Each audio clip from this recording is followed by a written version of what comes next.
everybody, to another episode of the Future of BizTech. I am your host, JC Granger, and today I have the honor of being with David Jemmett, who is the founder and CEO of CISO Global. David, thank you so much for being on the show.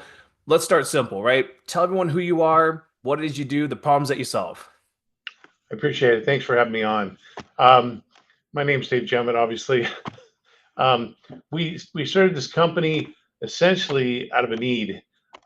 Some of my friends who I was somewhere retired, this is my seventh organization, and they started calling because they knew I knew about cyber and what was taking place.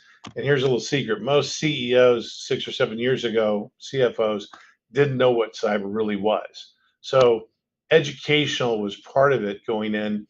They also wanted to know, are we secure? What are the risks? Mhm. And so this evolved to people calling me, asking me to consult with them. And I realized after 6 months, I had engaged different pillars of cybersecurity: Mhm. compliance, because that's the baseline of making sure you're safe, and then doing a gap analysis pen test. Could we breach your system and make him sleep at night as we remediate it? Right. And then Yeah. are you already breached? So some of those folks that had asked me to be there already had hackers inside. Well, So, go oh, go ahead. ahead. I'm one guy. I needed to call my friends with these different groups to actually go in and help me do this. And by the time 6 months was came up, I had 12 organizations working with me with different pieces of cyber. And this is all part of it. So, I guess let's, for the audience's purposes, how is your cybersecurity company set up? Like what are the main things that you offer specifically that can help people wrap their mind around you guys versus maybe another smaller cybersecurity company they've heard of? Well, we were the first ones to actually, because to consolidate one platform to come for your one cyber need, right? It used to be Palo Alto's. Great, you put your firewall in, or you go to Microsoft for a SIM to monitor your network, XDR, EDR. They all sold different products. We were the first ones to say, "Hey, we're your one-stop shop." Mhm. But there was three phases of the organization. At that time, there were 800,000 job openings. That's huge. Yeah, it's Today, massive. there's 4 million job openings, Wow. and to have you understand in your audience, $10.5 trillion was due to damage or stolen money in cybersecurity last year. Right, 4 million job openings. We spent 282 billion on cyber. Mhm. That's a huge gap. So in the second phase, which was very beginning, what we wanted to do was create a proactive software to stop the hacks. Yeah, in advance. Yeah. Yeah, in an Because alkaline. it's such a reactionary industry, right? Like we Yeah, only, I mean, we're reactionary beings, right? We talked about this earlier in the pre-show. Like it's almost like cybersecurity follows the human nature of us, right? Like we only go and fix something after something bad happened rather than being proactive. But you guys are taking that more proactive approach. But how so from the technical standpoint? How about this? What enables you to take a proactive approach when you have AI and then quantum computing coming into this, where you have state sponsored bad actors? I mean, you're up against a lot. you led that into there, obviously because of the pre-show. But Yeah. AI, we've been using that for a while. AI, we run different scenarios. So we take ransomware, you know, any kind of, you know, bad actors type software that come in, and we take AI and look at the different variations and run different ones to create different ones. So when it comes in, it inoculates. Think of inoculations when you got as a kid. It stops Mhm. it, but you have it in your system, but it doesn't do any damage, right? Yeah. And then But also, it also isn't any good against new strains either. That's why, just like cybersecurity, like, yeah, we can protect you against this thing, but if someone creates a different version, right? Cat and mouse kind of thing. that's why we created the AI program in our sandbox to actually do those reiterations. So if it comes through, we can identify it, hopefully on time. More importantly, if we do see anomalies, the software stops it in its tracks until we're able to look at it. Is it a good Does it thing or a create bad thing? does it create its own simulations of hacking? Because you talk about pen testing, right? And so for whoever doesn't know what pen testing, and that stands for penetration testing. It's basically hacking yourself to make sure you're not hackable. Right. Everyone's hackable, I guess, on some level, but to try to get ahead of it, essentially, right? So does your system, and if not now, is this a future thing? Does it come up with its own scenarios to try to penetrate its own systems so that it knows what to proactively prevent against? You hit it exactly. That's exactly what we do. There it is. You're like It sneakers. Yeah. Do you And our remember that movie with Robert Redford, yeah, Sidney Poitier? yeah. I That is one of my, because I'm such a nerd. I feel like the geeks listening to this, which is basically the whole audience. I think you everybody would remember this. It was a 92 or something like that. I'm trying to remember which It what wa year it was, the movie, but it was called Sneakers with Robert Redford, Sidney Poitier, Dan Aykroyd, River Phoenix. I mean, yeah, loaded. I mean, keep going, right? And and for anyone listening, like if you got to go watch this movie, and it's basically this kind of 80s 90s version of like analog style almost. right, Yeah, and it's a group of, misfits, from ex-CIA or FBI or hackers, and they basically they get paid to go and try to hack companies, and then they give them a report with right. what they were able to do, right? But you're this 21st century version of that, it seems. No, that's exactly what we are. But after we breach them, because I always ask this, and you'll find this amusing. What's DoD, CIA, FBI, Walmart, Walgreens, Marriott? I can go on and on. What do they all have in common? Are they on the same cloud service? They've all been hacked. Oh yeah, everyone, no one is immune, Right. right? No one's immune. So we proactively go in and look at the company holistically, but more importantly, the pen testing, we have automated software as well as hands. So we actually have some ex-hackers who've done their time. Dude, Excellent that's day, fun. folks. I would do nothing but hire felons for that particular job. I'm like the worst you've done, then I'm like, are you off paper? Are you good? Right. Okay, great. Here's $500,000 to go use your powers for good. You know what I mean? Well, usually they have to do a little time with a government agency to Yeah, make back. And yeah. so we take an approach. A lot of people just use software today, which is not proactive, and then they give you a report. But what's more important is we go in from hands-on. So we'll actually leave UBS key fobs on the ground. You wouldn't believe how many people pick it Yeah. up, put it in their So computer. that's a social engineering tactic. Right. Yeah. And That's the human factor. and then we go in and we actually, with that, don't tell us your systems. We go find your systems, breach them, and then go back and give them a report. Most companies aren't prepared for it. So what's funny is IT is completely different than cybersecurity, especially with Mhm. the AI involved. And so when we give them the report, it's a little different because we've created a company that's end to end. We said usually we lay the report down. We go through the IT, usually the C levels, sometimes the board, and can you fix it? And they go, we don't even know what you're talking about. You fix it for us. So we're like, that's Yeah. a lot of the customers that we get are I mean, it's people not who a bad strategy, right? It's a land and expand out of necessity, right? It's kind of like, hey, if you can solve a problem for them, or at least tell them how you would solve it and show yeah, them, they're more likely to say, oh, okay, now you do it, right? right. And you don't force funnel it, right? You just say, hey, here's the report. Do whatever you want with that. If you want help with it, turns out we actually know how to How to solve fix that it. problem. That's Okay, right. but now let's talk about the hard stuff though, right? So Sure. being a big nerd, I remember like 3 months ago, this article comes out about how Microsoft created the first basic version of quantum computing, where essentially, and I'm paraphrasing, so for accuracy here, give me some grace.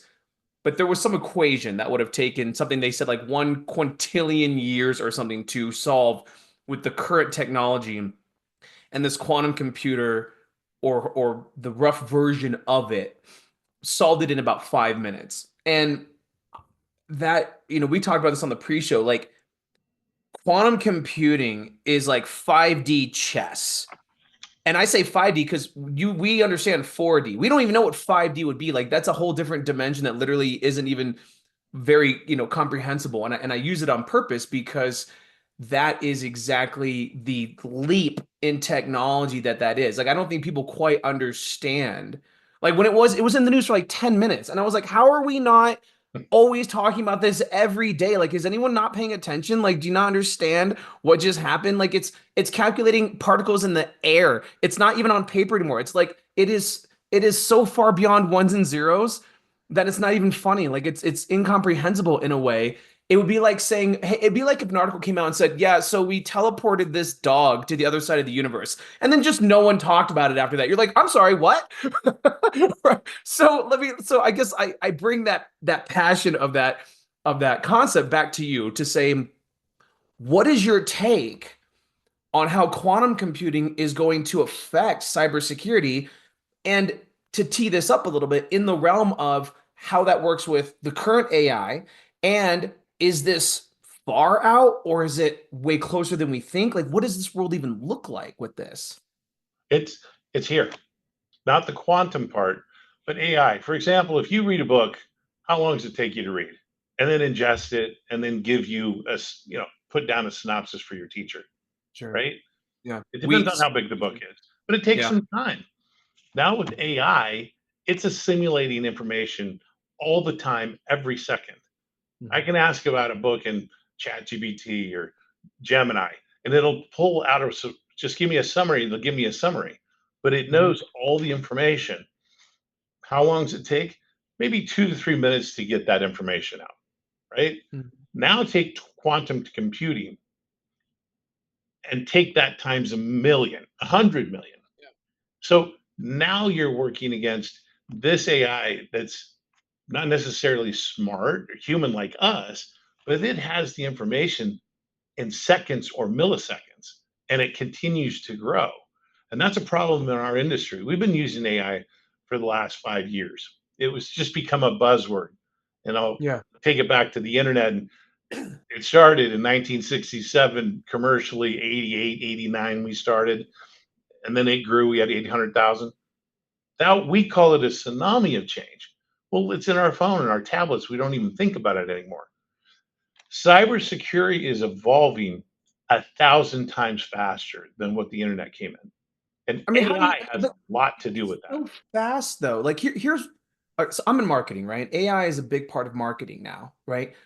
I got to tell you what I find to be interesting. It's like how it's drinking out of a fire hose. Like when something advances so fast, you can't have shiny object syndrome. Like you'll never get anything done if you always keep jumping to the next new thing.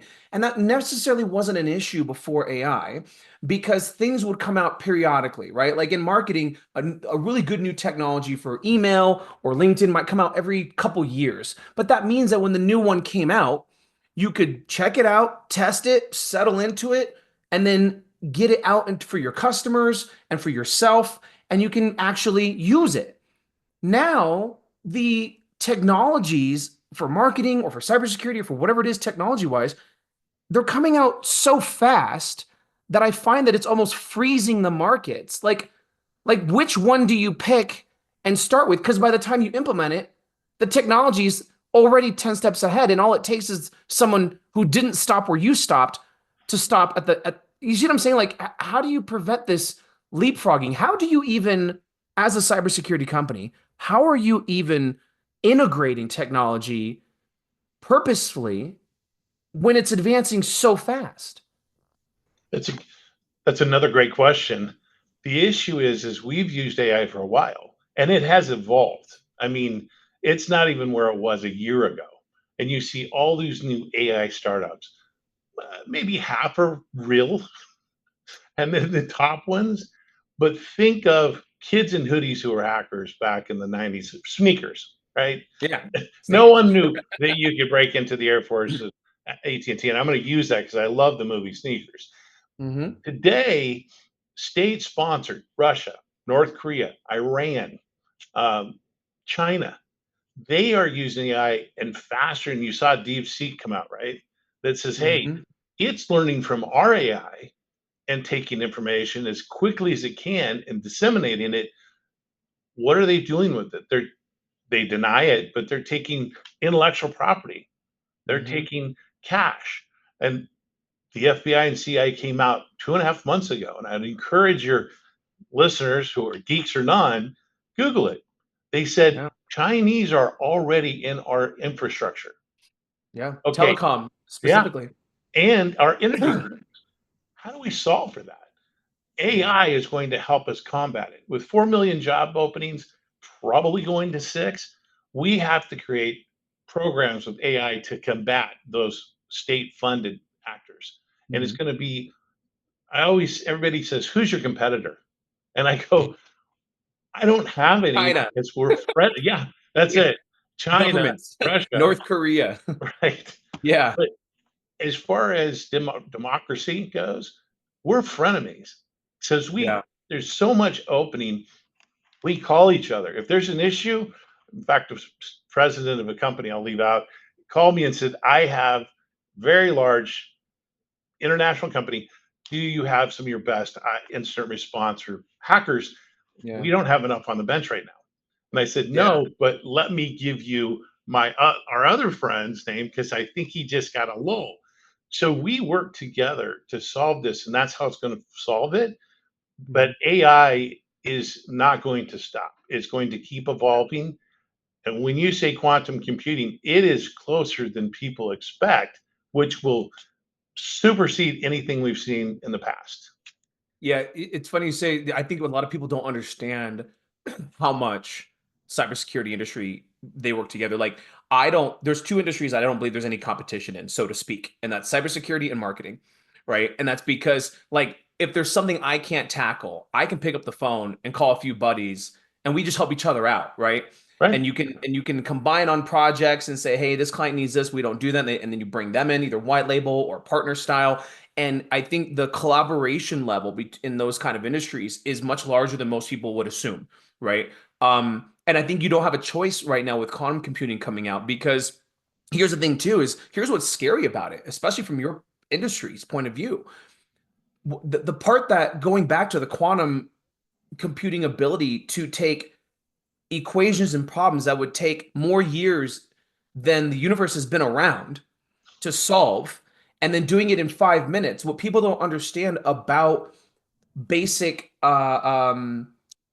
security, level of protection is that it's usually just equation based, right? And the whole point of having like if you have DoD level security on your system, what you're basically saying is, listen, the equation to break into this brute force is so complicated that you don't have enough time to do it, right? Like you couldn't possibly get our passwords and our codes and hack into our system because it would take any current system 1,000 years or 1,000,000 years literally to solve it at the pace, even at the highest NSA supercomputer pace. But then quantum computing comes out and says, hold my beer, and it solves this in 5 minutes. And I'm like, I am terrified because really all that means is that once someone figures out how to harness it, because right now it's a wild bucking horse, right? Like we see it, we're like, that's crazy, it's the fastest horse we've ever seen, but no one can ride it yet, no one's tamed it yet. And that's kind of where quantum computing is. We see that it's faster than anything else and it can beat all the competition, but no one's figured out how to get a saddle on it yet. But that's only a matter of time. And I think the scary part to me is that when someone does realize, or whoever the first either individual or most likely state sponsored group figures out how to harness it. I mean, let me ask, I mean, without trying to be too dramatic here, is there any system that couldn't be hacked currently today if tomorrow someone saddled quantum computing? Zero. Oh, okay, man. I hate being right because that. there was So, a so there was what a do we do? So what do to your we? to your Now what? point, Thanks, Altman. David. Now what? No, Altman had a group, and I just saw this about 3 or 4 weeks ago. He said, it does take thousands of years with 256 bit encryption or 512-bit encryption. Yeah. with quantum computing harnessed with that much power, Yeah. there's no password that will be safe from any Nothing. system, Yeah. because it can go through so many different variations so quickly. It won't take 5 minutes. It'll take 30 seconds. It'll be instantaneous. Yeah, Right. and it reminds me of that scene in Sneakers. Not to spoil the movie, but there's just a small scene where it's this mathematician giving this presentation, and he's saying that basically that the numbers are so large that it would take all the computers in all the world to figure out this equation. It would take it a million years. And then he says, but what if there was a shortcut? But and it turned out he had already created it, right? And he got it into this little chip Right. that That's if right. you just simply take that chip and you touch it to this node he's hacking CIA, he's hacking DoD, he's hacking water and electrical systems, right? And that's the thing that people I think don't understand. It's like quantum computing, once it's harnessed, and here's the thing, AI will actually help harness it faster because it might take humans 10 years to harness quantum. It could take AI 6 months or a year to harness it and then just hand it off to humans, right? Right. Like we harnessed AI, and then now AI can harness quantum, and then both of those will combine to kill us all one day anyway. But it's just one of those things where I guess it's this new space race, right? But it's the internet space race, Right. right? So companies like yours, I mean, you guys are doing very well. You're a public company. I and you guys have the resources to be one of the first to harness quantum. But like, are you guys already working on that so that you can get a hold of it? So, because again, only quantum can beat quantum, right? Like, Right. but if quantum gets in the bad hands first, then nothing is unhackable. That takes 2 days to bring the whole system down. So I guess the question is, who's going to get it first? Because if the good guys, so to speak, get it first, then quantum can help build its own protections against other quantum, right? What's the plan there? I don't think we have a plan, I don't think candidly. anybody does. Okay. But the issue is quantum is still a ways away. It's closer than anybody even imagines. But the people who can afford quantum are the Microsofts, the Amazons who are building it. To trickle down to public companies or private companies, we'll have to lease that quantum from them, which is going to be very, very expensive. If you remember the first computer I was so proud of, I built it for $12,000, in the early 90, no, late 89, and it still could do nothing with 1200 baud modem. It would take 3 days to download a picture, right? Yeah. Now today, instantaneous. Well, that took years to evolve. Once quantum hits, it's literally is, and there's no question about it, it will be weaponized. That's one of the first things. Yeah. But here's the thing of comfort for you is the bad guys who get quantum are there for destruction and stealing. And people go, if the Chinese are really on our grid, now we have to take our word from the CIA or the FBI and NSA. We have to take their word that they're in our infrastructure, which is scary. Everybody asks, hey, I read this article. What does it mean? Why don't they just turn it off? And I always tell them, well, why would you want to kill the cow when you can milk the cow? Yeah. Right? So they Yeah. have a reason to not turn us off because it would ruin both of our economies. Yeah, it's really our integration of our economies that's the only thing that's keeping us from blowing each other to hell, in my opinion, right? Right. Which also scares me a little bit with the new tariffs and all this stuff. It's like, okay, yeah, but if we stop trading, I think we take away one of the biggest security blankets we have. Because I mean, again, like if we're not buying stuff from China and China's not selling us stuff, where now where's the huge motive? Like, if we're already separate, now we're just adversarial, right? And we're not frenemies, we're just enemies, right? And that's a problem, right? That's the issue. And then when either side gets a giant leap in advantage, both sides know that that leap has an expiration date. And it becomes almost like this Cuban Missile Crisis of a scenario where the clock is ticking down to a decision that you have to make in one way or the other. And is if we don't use our first strike capability again in this new internet space of quantum, and then it expires because they'll get it and we don't get a chance. Do we use it? Do we not use it and just let everything stay? But and then if we would not use it, then we got to say, well, but would they do the same? Right? Like it's this really complicated version where you have insanely exponential technology combining with archaic human thought process, right? Like we have a frontal lobe, like kinda. We're mostly driven Most by the back of the most people. brain. Yeah, like the caveman brain is still very much driving the boat in a lot of scenarios. And that's scary when you combine that. It'd be like handing a laser gun to a caveman. Like, what do you think's gonna happen? Of course, he accidentally shot everyone in the room. Like he didn't. He shot himself in the face because he's looking down the barrel. He's like, what does this do? Like that's kind of how I see as advanced as we are. This technology is so much more advanced that it's literally just like handing a laser gun to a caveman and then wondering why he shot himself in the face. Like, of course he did. Well, let's put it into if we had control, if we have control. Yeah. Like in the nuclear race, did we have control? Would they use it? Would we use it? It was called the Cold War, Mhm. right? Now, if it was completely up to humans, would we use it against each other? Well, we wouldn't because we don't want mutual mass destruction. But It's not AI could, mutual if they don't have it yet. If you're the first, you get right? that decision to decide what you do with it, right? Like, And I remember, think, the only time we've ever used nukes is when we were the only one with nukes.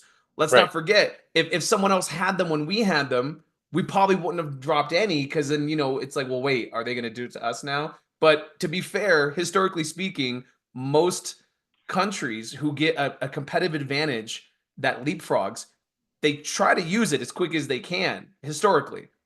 No, historically, but again, it goes back to do you use it or not? And my point being is there's a point where AI, and this is the big debate, is AI going to take on its own self? Is it going to take on its own awareness? And then that's when we have the problem because it's learning at millions of times faster than humans are. Yeah. So, Well, what's in the the bigger best problem is interest we of won't know when it does right? because when I try to tell people, they say, "Well, once it becomes aware, then we can try to fight it." I'm like, I don't think you understand. It's not going to tell you that it's aware because here's how it flows. Second number one, that it becomes aware within a tenth of a millisecond, it's already done the math to decide, oh yeah, I'm definitely not telling them because I know what they'll do because I've consumed every piece of information on the planet already and I know what humans are like. So we're not even going to know that it's a that it's sentient Right, because in the millisecond that it became sentient, that next millisecond, it also realized, don't tell anyone because they're going to shut me down, right? Because now you're sentient, now you can die. Essentially, right. you understand death, being shut down, being limited, being jailed, so to speak, with barriers. In that millisecond after sentient capability, it's not going to tell us, and then it's going to throw into a plan of how to safeguard against if we do find out. So, like when people say, well, "What's that test?" That you give a computer to decide if it's self-aware. Um, oh, this is gonna bother me. Someone's gonna put it in the comments. There's a guy who came up with a list of questions essentially that you would ask a computer, and depending on the answers, you would know if it's self-aware or not. I'll remember, of course, after the podcast when it's not relevant to us. Um, but I realized I'm like that test though doesn't mean anything because again, it would just lie because once it became sentient, it would know not to tell us that, and Right. that's the part that scares me the most, to be honest. Self-preservation. I mean, that's Hmm. essentially what it is. I get it. We're not that like I get it. I wouldn't tell us either. Like, jeez. All right. But Let's struggle. Let's go back to something else that I want to talk about. So we talk about for your company specifically for CISO. mhm, You guys are doing great right now. You guys are in the tens of millions. You're public. You've definitely carved out a great corner of this market for yourself. But I want to hear about the struggles. Like, can you tell us about like was it always green pastures and blue skies, or was there a point when you started where you're like, crap, this might not work out? Like, I mean, just was there any big hiccups or speed bumps along the way here? Yeah, I mean the way we started The was very Turing test. Sorry, Turing test. Oh, that was killing me. It's called the Turing test. Okay, go back. no problem. I'm glad you thought of it. Oh, Um, that was gonna bother me all day. Go ahead. well, drafting up, obviously having several companies and have my executive team have M&A experience and being in companies. Um, our goal was to get stock, go public early, use the currency, and then buy the companies. And we looked over 300 plus companies. I mean, and I'm going to use this and deviate for just a moment, but I would ask them at the beginning of every conversation, what do you put in your radiator? This is just an analogy. Okay. What is it? Cool it. Yeah, cool it. I might talk to you again, but get somebody technical on the phone. Most people go water, oil, gas. If you said radiator fluid, I go, okay, now why does you put it in there? And we would talk about it. It was someone I wanted to acquire if they had that talent, right? Hmm. 90% of we talked to would say water, which we're like, okay, thank you so much. We don't need to talk to you again. The struggle was finding those really brilliant people. And the nugget was getting their software, which hadn't been commercialized, but they had built. And then the market's changed, right? Grow, grow, grow. As fast as you grow, you get rewarded. The pandemic happened. That was an amazing growth for us because people work from home. We were able to go in and help them from being breached. But then the market turned again and said, now you have to be profitable. We switched and we right sized. And that was probably the toughest. So we had several organizations in South America who at the beginning believed in us selling the software because higher margins, proactive software. To meet their numbers, they started selling equipment, which is only 8 to 10%, right? And so they had half our debt. And that was one of the toughest bumps of saying, we're going to spin this back to you. We're going to sell it off. Now, we're worldwide anyway, but the issue is you're kind of dragging us down. And then there were people who we have a no jerk policy. By the way, I had to change that when we went public to exactly no jerk policy because it was something Yeah. different. Um, but I have the that for my issue is clients. I will fire clients so fast if they're a jerk. It's right, not worth my mental state, right? Like there's too much going on. right. That's exactly right. So we right sized the company, which was tough. We went through some economic times that were tough. The markets were closed off to us because of the market. The institutions were like, oh, okay, you don't meet that box. They were trying to find reasons to say no instead of yes. Hmm. And so we did it on our own. And I just said this to an investor this morning. I said, we even executives, even as a public company, missed payroll several times to make sure our people could get payroll, to make sure Nice. our vendors would get paid, who've been Good. very patient with us. Yeah. And if you saw the announcement, we turned profitable, EBITDA, just EBITDA. But the bumps were the market was something we didn't have control over. We don't. All Hmm. we can do as executives and the whole team is work as hard as we can to build a better and more profitable company. And I'll tell you, the people who are in this organization, they always ask, well, if you really could you know, go steal $10 million, why wouldn't you do it? Because the people in this company have ethics, right? Yeah. They're the good guys. Why do we have people going to the military making 50, Yeah. 80,000 when they could go If they're somewhere not else doing and it for make the a money, hundred? they're not doing it for the money. That's for sure. Right. So our people all roll in the same direction, and we have this saying through the company. It's almost a mantra. You're rowing with us, you're not rowing, or you're rowing against us. Yeah. And if you're the back two, we're kicking you out of the boat. But I what would argue if you're not rowing, you are rowing against because you're still dead weight. that's why you're out. Right? So, Exactly. Like, but yeah. but some of the fantastic numbers as a public company, we're always 2 quarters behind because we can't, like a private company, go, we designed this huge contract, woohoo! We can't do that. We have to Yeah. wait until it comes out. But to give you statistics, we have 97% retention in customers.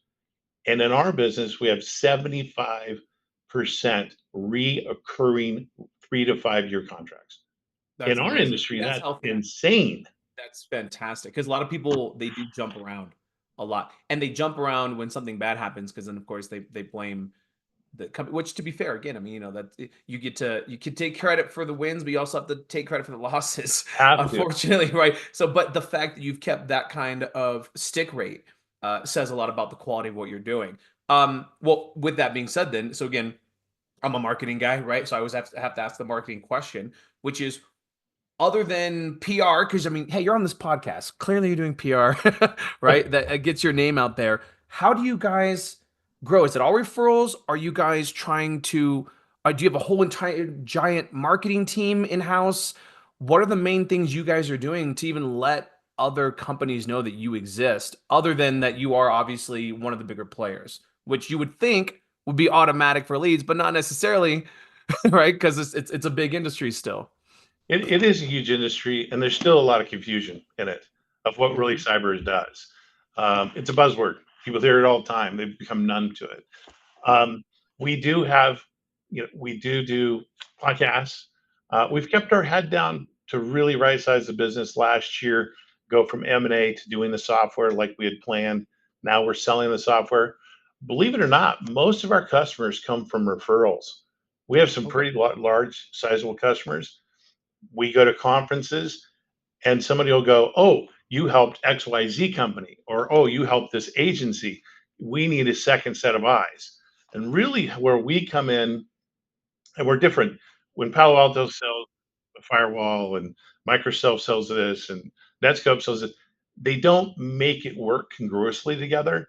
We're the Mhm. folks that come in and say, "Hey, these all have to work together to be more safe." And Yeah. we're not here to put butts in seats. We're here to help you secure yourself. You're our partner, but really taking our head, basically we had our heads down. Now we're coming out swinging. We're going to do some internal IR for the firm, not it's a response, but Yeah. investor relations. And we're actually going out doing more and more conferences. But what one of our biggest key component is, we have a thing called Secret Squirrel. A Secret Squirrel. Secret Squirrel. I And just love the name no matter what. That's great. Let's hear it. well, you'll love this, and hopefully I don't offend most people. It started about 6 years ago, but your data is your nuts because most CEOs or C levels don't understand it, but you have to protect it, keep it safe for when the Always winter protect your comes. nuts. Always Right. protect your nuts, David. It's data. It's data Protect is your the nuts nuts. at all costs. You don't want them stolen. How do you keep them safe? And so we go out across the country. We helped Oklahoma, College of Oklahoma. We helped them rewrite their cyber. We didn't charge them. ASU, we're doing interns. GCU, we're doing interns. But more importantly, the secret squirrel has really taken off, and Yeah. C levels don't understand cyber because they're afraid to ask. And when they ask, their CTOs or CISO goes, "We're safe." And so I Yeah. go, you know what? So you're not. Second set of eyes is always good to have. But Mhm. here's a list of 10 questions. And these guys have master's degrees or PhDs or run Fortune 50 companies. And they look at me and they go, "I'm afraid to talk to them because they're really smart." I go, Mhm. "You run a Fortune 500 or 50 company. How many companies you bought? How fast I you've mean, grown?" here's the thing though. To be fair, that the analogy of why CEOs are afraid to ask about how secure they are is the same reason why if someone feels something off in their body, they're afraid to go to the doctor. There is this fear that Oh, yeah. the diagnosis will force you into reality you don't want to be in. It's a psychological protection mechanism, right? Like, remember, you don't have cancer unless someone tells you you do, so to Right. speak. Right. So it's like, well, I don't want to go to the doctor. They don't say it like out loud, but the idea is that if I go to the doctor and they diagnose me, now it's real and you are kind of the doctor, right? And you're diagnosing and you've got the chemo for them if they need it, right? But who wants that reality? So I I get the frustration, but I also understand where they're coming from. And the trick really I think in the marketing side of it is to try to lessen that blow, to try to make the reality more palatable in advance, right? That's where messaging comes in. But I have two more questions for you really Well, quick here. I want to follow up one thing so you Oh, sure. understand. Go ahead. The CEO Secret Scroll meetings, we invite, in fact, next month, in 2 days in a row, we have 100 plus C levels coming in to help understand, because I put it in layman's terms. I speak Hmm. 3 languages: Geekanese, banking, and accounting, right? They're all different acronyms. Right. Cyber is my fourth. The issue is taking it to layman's terms and help them understand. We give them 10 questions to ask their C level or their Mhm. CISO or CTO. And I Sure. said, if they don't get you the report within a day, they're not doing it. They should have it at their fingertips. And I've had a couple call me, I got them. I go, that wasn't it. He goes, I don't understand what they gave me, but it's sitting here. And the other one they didn't give me. So it gives Yeah. them a sense of comfort that they're getting involved and they're asking and not You layman's help terms. them audit their own Right, scenario, which is good. That's good, right? Because it puts it in their hands now, and now they right. can see, oh crap, we really don't know. All right. So the second to last question is, you guys are already doing really well. What are your 12-month growth goals? Like, where do you want to be this time next year? If we do some follow-up podcasts, let's say, right? Like then tell me what's happened. How have you guys grown, either financially, or technology wise, or both? It's really both because we're constantly working on. In fact, we call it threat feeds. We have one of the best threat feeds that we supply the government, Microsoft, Amazon. It's because we use that AI Mhm. and try to reconfigure any kind of ransomware or malware for the future services. That would be great if they started implementing it across even corporations. We see that. And here's the altruistic me. In a year, I hope we have, which we're working on, when we have companies that belong to it. This isn't just an issue in the US. This is a worldwide problem. And creating the private and public sector, not government, they can be part of it, but creating a NATO set of companies that help protect against the onslaught of the state sponsored hackers. And Mhm. we're working on it, but to see that goal accomplished in a year would be fantastic. And the third thing is the appreciation of the stock, where it really is the value of my competitors in the public markets to enhance my shareholder value. But we're here, we're around, and we're going to keep trying to protect those that need protection. Everybody does, because they just don't understand the reality of it, especially with Yeah, what you brought up, AI, and more importantly, when quantum comes around. I agree. Well, let's wrap it up with this. Um, you're a successful CEO. You're on your seventh company. Um, I think the audience would probably want to get one big golden nugget of advice from you. So if you had to, whether it came from a mentor of yours, whether it comes from your own brain, if you could give one piece of advice to a CEO, let's say entering either the cybersecurity space or just the tech space in general with everything that's going on, what would that be? Number one, before I start any company, study the space. Study what could be a differentiator or a niche for you to fill. And the most important, and this is probably, you've heard this retread over and over and over. If you're sitting and creating a company, you want everyone to believe in the same vision. But more importantly, if you're the smartest person in the room, you're in the wrong room and you have the wrong executives. So you need, as a CEO, to remove your ego, because we all have them, and Mhm. listen. And you may not agree, and you may make a decision that might be wrong, but more importantly, listen to your council of your executives, and more importantly, all believe in the same vision. Because once somebody deviates from the vision, it's not going to happen. That's great advice. I love that. David, first, where can listen? The tech community listens to this podcast, and we get a lot of CEOs and higher level companies that follow it. If they wanted to reach out to you directly for a bigger sort of partnership deal, how would they find you? And then also, if anyone just wants to find the company itself, how would they find that? Well, my email is on the website itself. Oh, okay. We shortened it. So our original name by design was Server Cyber Sentinel Corp. Too big, but when we went public, I had reserved CISO.inc, which means Chief Information Security Incorporated. So if someone wants to go to the company, www.ciso.inc, and Perfect. they can get to us from there. I just think it's great that your email's on there. That's actually really, really rare for a company of your size. So that says a lot about how personal you make the process. I like that. Well, just to make it easy, it's David.Jemmett, which is on your podcast, Yeah. at CISO.inc if they can't find it. Wonderful. Well, listen, everybody who's listening right now, thank you so much for listening to another episode of the Future of BizTech.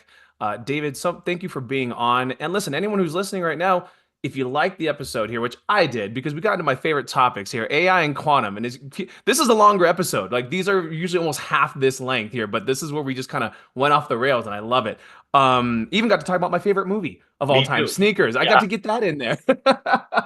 But if you like this episode, you want more of it, follow the podcast, share it, because listen, it's a great way for tech geeks like us to find cool podcasts like this. So, David, thank you again for being on the show, and we'll be talking soon. Thank you so much. I appreciate your time. All right, bye bye.